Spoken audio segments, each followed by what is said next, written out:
Quando digo livre, não estou a utilizar a palavra no sentido de fazermos o que queremos, mas no sentido de podermos, dentro dos limites, termos a liberdade de criar. Portanto, isso sempre me interessou, desde muito jovem. E depois tive sempre aquela grande paixão pela natureza, pelo campo, então pensava sempre que gostava um dia de ter uma escola, ter um lugar onde as pessoas pudessem viver experiências com a natureza e pudessem, ao mesmo tempo, encontrar a música de outra forma, de uma forma mais natural, mais verdadeira, mais isenta de interesses e de competitividade e de obrigações sociais. Portanto, parecia-me sempre que isso era um impedimento a que as coisas acontecessem no sentido positivo. Pronto, e depois foi-se desenvolvendo a ideia, mas eu sempre tive muitas dificuldades em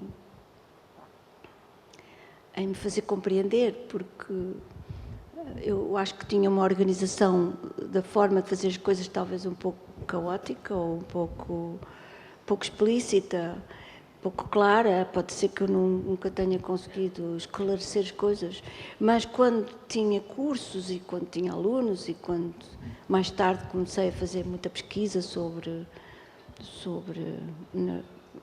ligada às neurociências e à educação, nessa altura eu senti-me mais realizada e senti que afinal não era tão caótico assim, mas que eu procurava qualquer coisa que não tinha encontrado. Entretanto, pronto, o Belgage desenvolveu-se, depois não correu bem, mas sempre eu julgo que houve muitas razões de incompreensão. Acho que nem sequer foi só má vontade, foi incompreensão. Mas Belgage voltou agora e está a fazer um ano de programação intensa, luminosa, depois de alguns ciclos temáticos. Está agora em diálogos, em Belgage, e há também uma razão forte para lá ir com um concerto com August Saint-Dumé no final de dezembro, 29 de dezembro. O que são estes diálogos que está a fazer agora em Belgage? Vou fazer um concerto com Júlio Rezende, no dia 14 e 15 de dezembro também. E diálogos entre gerações, entre géneros de música diferentes, entre instrumentos diferentes, portanto, diálogos. Gerações também. Sim, no fundo, claro. o centro do que é a essência do Centro de Artes de Belgage? Partilhar, derramar conhecimento, experiências, é isso? Claro, sim. É uma transmissão, ao mesmo tempo que é um diálogo. Acho que diálogo entre pessoas que procuram, no fundo, a mesma coisa. Quer dizer, uma pessoa que toca um tipo de música popular, jazz, clássico, contemporâneo. As pessoas têm que dialogar entre elas e não que criar grupos fechados, não é? Porque senão não enriquecem para compreender as origens da música, aquilo que ela nos transmite e aquilo que nós podemos aprender com ela. Porque, no fundo, para nós também, os artistas, a música é uma aprendizagem. Foi um ano excelente, posso concluir isso, este regresso de Belgage, com muita gente, com a presença do Presidente da República, da Ministra da Cultura, que a agraciou. Foi um ano de balanço francamente bom, Maria João Pires. Foi muito positivo. Também foi duro e difícil, claro, mas foi, assim, acho que sim. Mas sente nesse trabalho uma liberdade que não sente, quer dizer, numas temporadas normais de concertos. Parecia, é muito mais, sente aí que se expressa muito mais a sua criatividade. Claro. Eu nunca fui uma pessoa de adorar dar concertos. Não.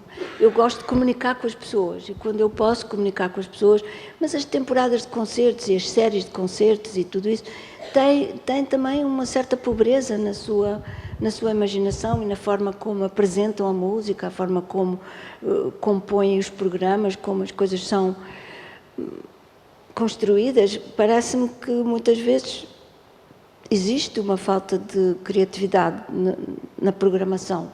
E uma certa, talvez, falta de liberdade, as coisas são decididas muito com uma grande antecedência. E por vezes... E depois estão muito ligadas aos músicos ou aos artistas que são já conhecidos, portanto, a riqueza enorme que existe entre pessoas mais jovens que têm imenso talento, mas não têm acesso às salas de concertos, não têm acesso porque é impossível, portanto, não... E quem tem acesso muitas vezes não são os grandes talentos. Então, aí as coisas tornam-se... Eu acho que um centro que pode fazer... Pode considerar-se experimental na programação e no convite a artistas novos e desconhecidos, tem uma grande riqueza nesse sentido, porque pode não é... O objetivo não é apresentá-los ao público, como as pessoas dizem, vamos lá apresentar ao público este jovem artista que é para ele depois ter uma carreira. Não, o objetivo é fazer-se música de uma forma muito mais profunda, mais rica e mais cheia de autenticidade, em vez de ser influenciada pelos nomes. Portanto, existe também esse elemento que é estar livre do lado social, de quem é conhecido, quem não é conhecido, quem é que fez, quem é que não fez, mas sim quem é capaz de nos transmitir algo de autêntico relacionado com a música e com a criatividade em geral. A relação com a música é algo de extraordinário, difícil de entender para nós em relação aos artistas. Para mim, uma sempiterna dúvida, espanto e deslumbre. Como é que se toca sem partitura tantas obras? Às vezes obras enormes, com quase uma hora. Como é que tinha tudo isto dentro de si que ouvimos agora? Eu acho que essa pergunta devíamos fazê-la em primeiro lugar aos atores. Sim, mas também aos músicos. É igual, é exatamente igual.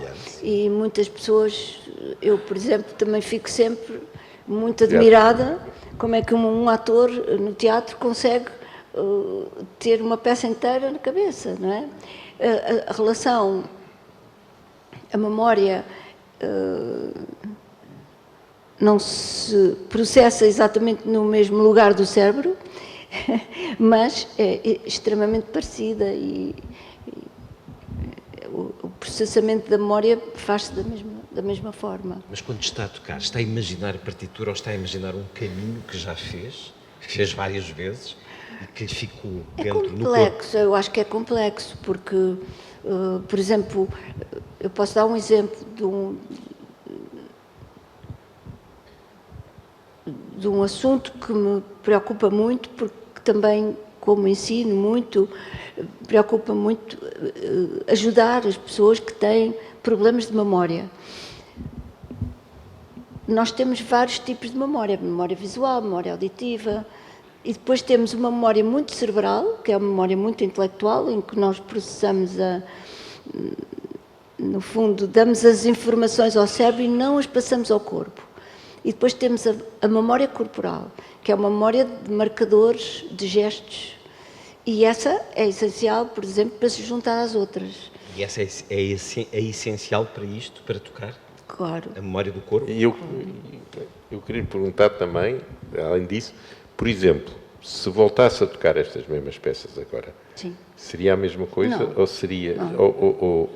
Seria totalmente diferente. Mas falando em memória é igual. Portanto, o processo de seguir a memória é igual. Agora, pronto, tudo isso passa por um trabalho muito minucioso e às vezes longo e depende muito das pessoas. Tem pessoas que têm memórias geniais. Eu, por exemplo, tenho uma memória muito média, muito normal. Só que tenho consciência... Não, é verdade. É verdade. Há pessoas que decoram qualquer obra em 2 dias, 3 dias. Eu tenho uma memória muito média e tem pessoas que têm uma memória difícil, mas pronto, o facto de juntar todas as partes da memória que possam ser úteis e de as juntar, que trabalham em conjunto, por exemplo, a memória do gesto é uma memória que pode extremamente ajudar a memória cerebral. E uma sem a outra podem ter falhas. E vamos comatar as falhas tendo muitos tipos de memória juntos. Isso é uma grande ajuda. É algo que estuda verdadeiramente. Que faz muito. Testes, inclusive. Faço.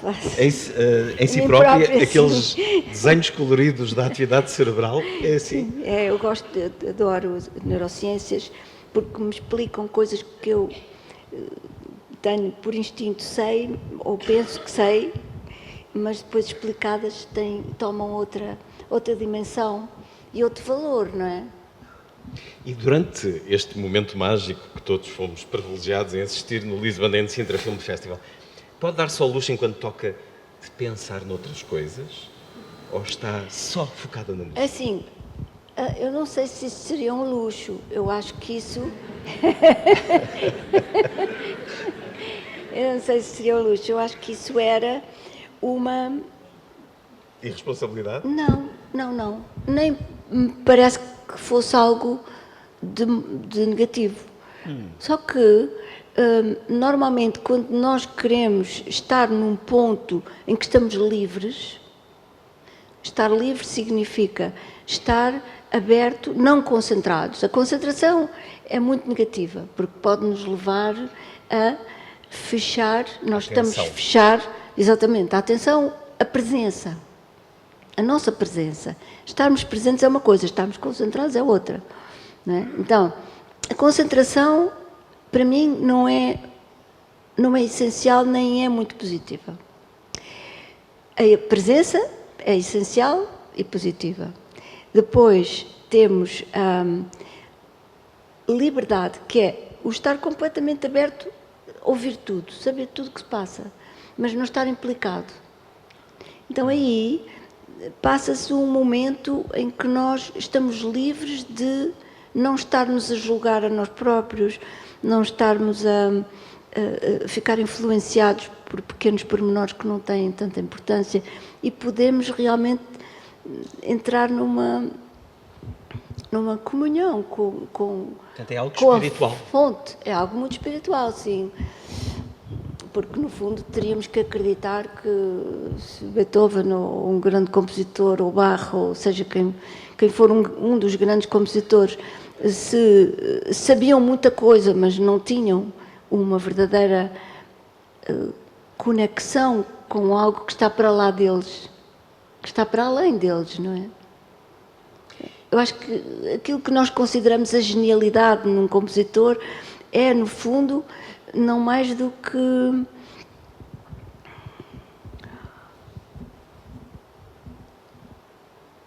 uma capacidade de estar conectado. Suspenso, mas ao mesmo tempo conectado. Num outro estádio. Sim, porque os conhecimentos, todos nós temos acesso aos conhecimentos. Todos nós temos a capacidade de aprender, de ter informações, de fazer, de construir. Agora, aquilo que está para lá disso e que toca às pessoas é realmente essa capacidade no fundo, de tocar, de certo modo, naquilo que nos é sempre desconhecido com a informação. Portanto, aquilo que nós sabemos, há muito mais que nós não sabemos do que aquilo que nós sabemos. Ver o invisível. Não é?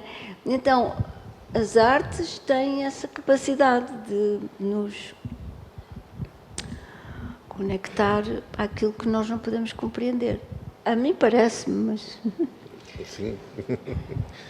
E esse o fascínio, quer dizer, que tem, e logicamente que tem que ter pela música e pelos grandes compositores e isso tudo, é por períodos. Por exemplo, há por vezes compositores que lhe interessam num certo período, noutros que interessam mais noutro período.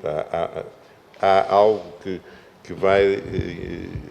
Não. Que a leva, ou é algo de mais normalmente geral? Não, todos os períodos me interessam, todo o tipo de música, de artes, tudo. Simplesmente, nós não podemos fazer tudo, não é? E cada um de nós tem uma característica. Eu, por exemplo, tenho uma mão extremamente pequena, portanto tenho uma série enorme, uma grande quantidade de repertório para piano que eu não poderei nunca tocar, nem nunca poderia ter tocado, e isso cria limites. Nós, na minha opinião, devíamos ver esses limites como uma coisa positiva, porque vamos fazendo aquilo que podemos fazer, de uma forma muito prática e muito pragmática, vamos fazer o que podemos fazer. Não é? Então, criamos uma certa especialidade, fazemos isto ou fazemos aquilo e não fazemos tão bem aquilo como isto. Mas eu não tenho, por exemplo, desgosto de não poder tocar alguns compositores que eu adoro. Não tenho, aprendi com a idade a aceitar isso muito bem e de ter verdadeiro prazer em ouvir os outros. Porque há aquele limite, já uma vez falámos nisso, entre ouvir e tocar, é uma linha muito... misturam-se, é uma linha muito fininha, é uma folha de papel. Pode ter o mesmo prazer a ouvir que a tocar. Exatamente. Não é só... A atividade cerebral é semelhante, segundo me disse uma é semelhante, muito semelhante. E depois aquilo que acontece, as consequências são as mesmas também. Portanto, se uma obra, se eu tiver aprendido a ouvir, se eu souber ouvir, se eu estiver preparada para ouvir, é a mesma coisa que estar preparado para tocar ou não. E depois o efeito que a música faz em nós é igual. Portanto, um ouvinte ou um intérprete, no fundo, têm a mesma experiência.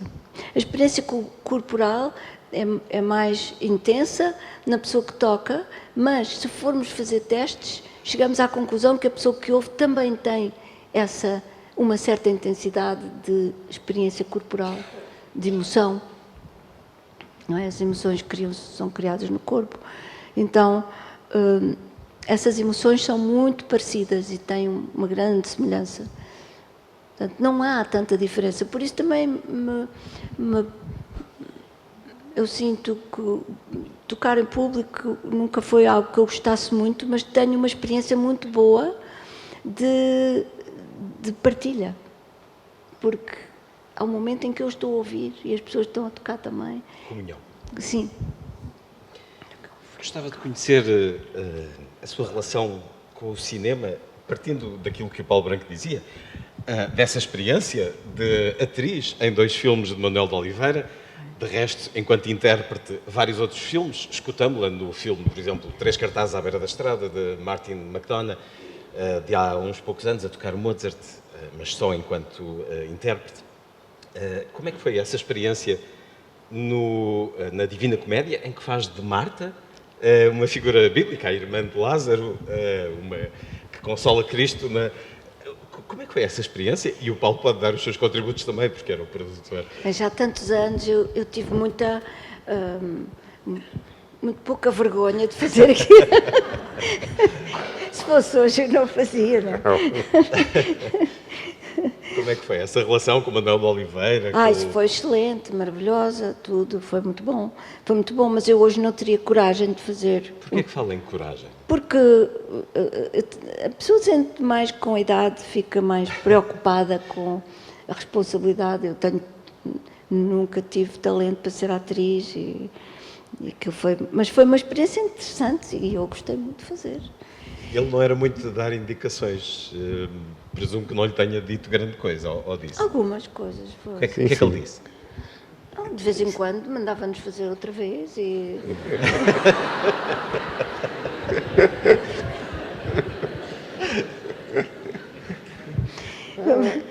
Houve cenas que foram repetidas muitas vezes.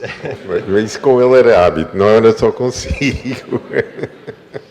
Isso era hábito, não era só consigo. Mas foi Maria João que lhe sugeriu as peças que tocou. Havia coisas que eu às vezes pedia. Quando foi na Lettre, ele pediu. Havia coisas que ele queria muito, mas eu sugeri, sim. Na carta representava-se a si própria. Era a pianista era um Maria. concerto. É um livro a partir de Madame de Clèves. Sim. A Princesse de Clèves. A Princesa de Constance de Clèves. E como é que foi nesse caso? Não, isso foi muito, muito curto. Foi curto. Eu só fui lá um dia, toquei, embora não assisti às filmagens, estava em Paris, eu tinha chegado de Tóquio e depois fui-me embora, não podia ficar.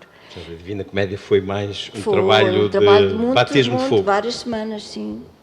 Mas agora continua, porque ainda há pouco tempo, quer dizer, acho que esta sua relação com o cinema também tem uma certa, como é que se diz, não sei se paixão ou não, mas há é uma paixão que eu tenho por cinema desde criança que tive. Mas sou muito inculta em relação ao cinema, porque é um pouco... Eu adoro ler também e não sou uma pessoa organizada de ler um tipo de literatura. Leio um bocado caótico. Leio o que aparece e o que eu gosto e o que não gosto ponho de parte. Pronto, nunca fui uma pessoa muito organizada na forma de me cultivar em relação ao cinema e à literatura. Mas a paixão é o essencial na fruição eu das acho artes. Que sim, eu acho que sim. Eu também às vezes digo às pessoas que dizem não percebo nada de música. Eu digo, não é preciso saber, é preciso gostar. E no cinema, tem filmes marcantes? Filmes da minha infância, eu acho que vi filmes... Qual é a memória mais antiga que tem de cinema? Tenho que me lembrar do nome. Era um filme passado em Itália... Eu acho que era de Antonioni. Milagre de Milão. É do... Não é Milagre de Milão é do Vittorio De Sica. Pronto. Foi o primeiro filme que eu vi e que me marcou muito. Eu devia ter 4 ou 5 anos. Mas havia o hábito de irmos todos aos concertos, a família toda, todos juntos. Aos concertos? Aos concertos, ao cinema... O cinema era mais raro, mas pronto, a gente gostava muito, não é? Mas íamos pelo menos uma vez cada 15 dias ou assim ao cinema. E lembro-me de eu ficar sempre sentada ao colo da minha avó e de vez em quando ela punha as mãos nos meus olhos. Naqueles momentos mais... Eu nem sei o que era, porque... Era preciso alguém tê-los cortado, como no cinema, para isso. Isso.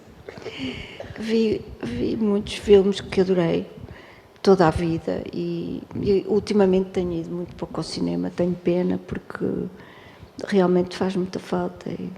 Mas filmes marcantes ao longo da vida, aquela que regressa mais vezes, que já viu mais vezes, tem algum?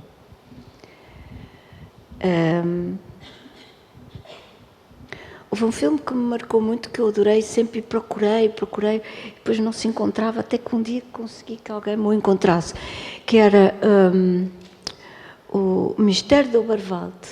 Esse é que era do António. Esse é do António.